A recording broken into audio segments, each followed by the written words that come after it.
Hey everyone, Wolf Lord Rho here. Well, the end of the Siege of Terra has begun. Volume 1 of The End and the Death is here, and today I just wanted to have a little spoiler-free reaction talk about it. I'm not going to call it a review as I don't tend to review the Siege of Terra novels, as well they are just so vast in scope, telling so many different stories. But I've just got to talk about this.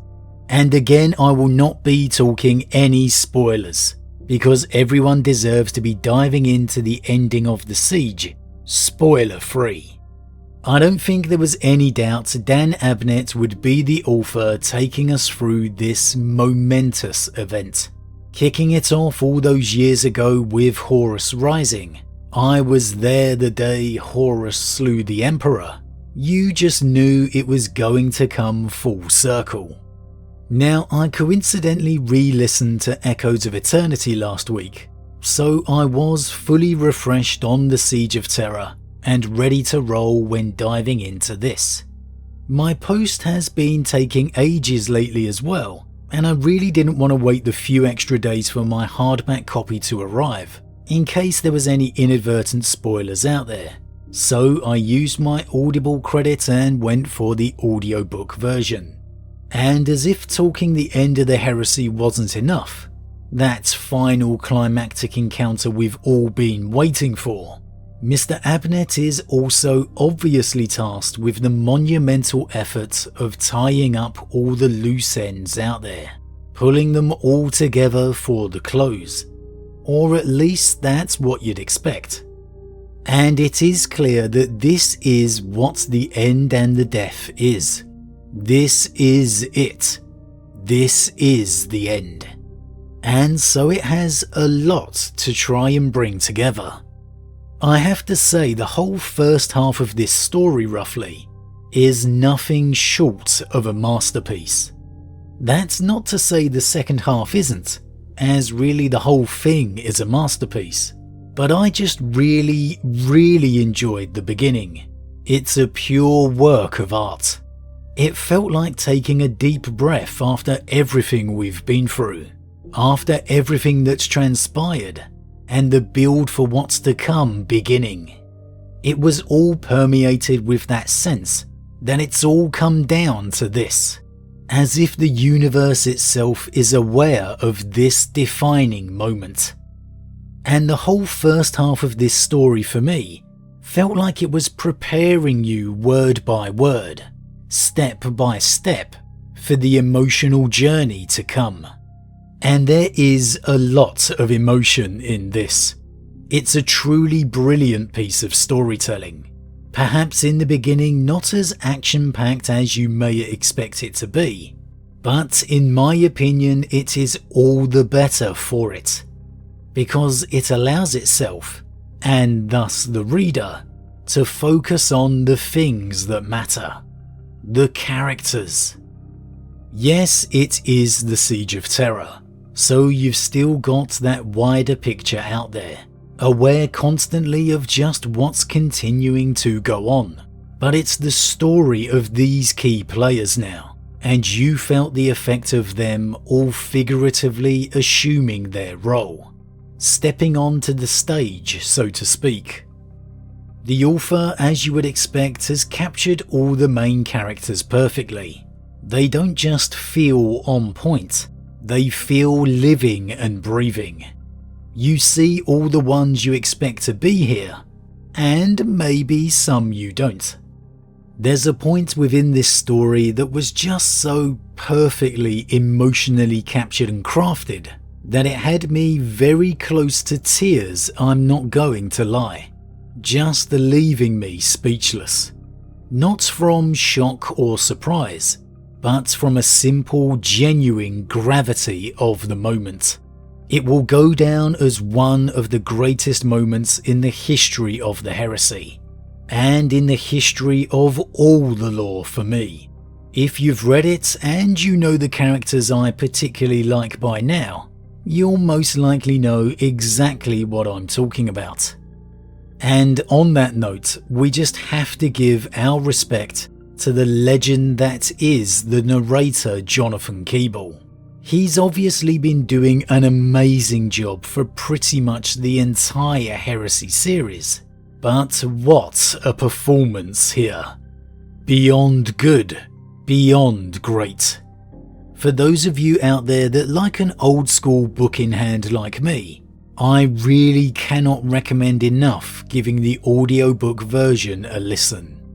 The emotion and depth that Jonathan Keeble brings into the characters here, the performance entire is outstanding. Now, if the first half of the story felt like it was setting the stage, preparing you for what's to come, then the second half definitely feels like it's on with the job. And this is where you feel a lot of the narratives and stories really beginning to come together, as well as the action pick up a notch. And I will say it did a good job of keeping me wondering if there was going to be a surprise twist, or if this was all going to play out as expected. Considering this has been decades in the making by this point, you can't help but feel that weight of anticipation. I'm sure a lot of people are going to be diving into this eager for reveals or some other surprises. And of course, yes, you're going to get them. But for me, as always, I'm simply here for the story, the characters, the Emperor, Malcador, the ruination of their plan, the end of the dream, the shattering of the Primarchs. At the end of the day, I think that's where this story just absolutely excels. The relationships and dynamics between all these major characters. You get some truly revealing insights into their relationships, their history, their intentions, and none more so than the big man himself. It's going to be hard leaving the Siege of Terra series behind.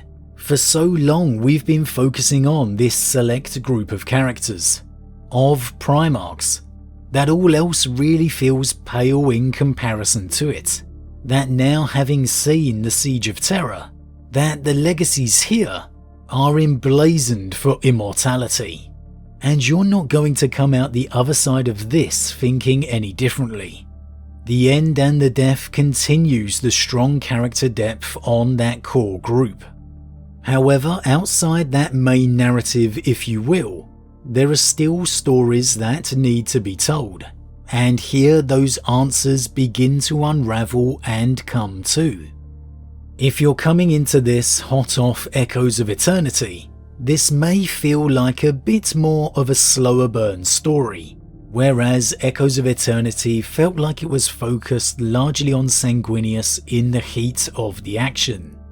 However, I think this needed to be that slower burn, because in a way it's got so much more to tell. It's also perhaps got to try and give you more answers along the way as well.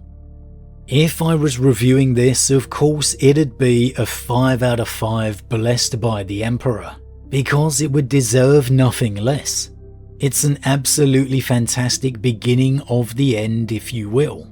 Once or twice I was desperate to get back to that main event, that main story. But you need those moments to take a breath and look around, to tell the tale of what else is going on. Because this is it, part 1 of the end of the siege, the end of the heresy. We are there. In the impossible mission of taking on the end of the Horus heresy, I have to say Dan Abnett has done the impossible. It's a work of art. It's a masterpiece.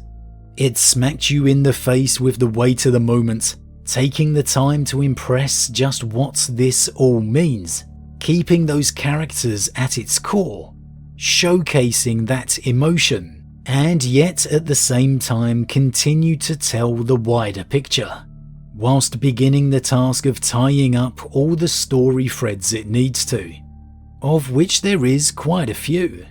For as many questions as you may have, I really think you're going to be getting your answers.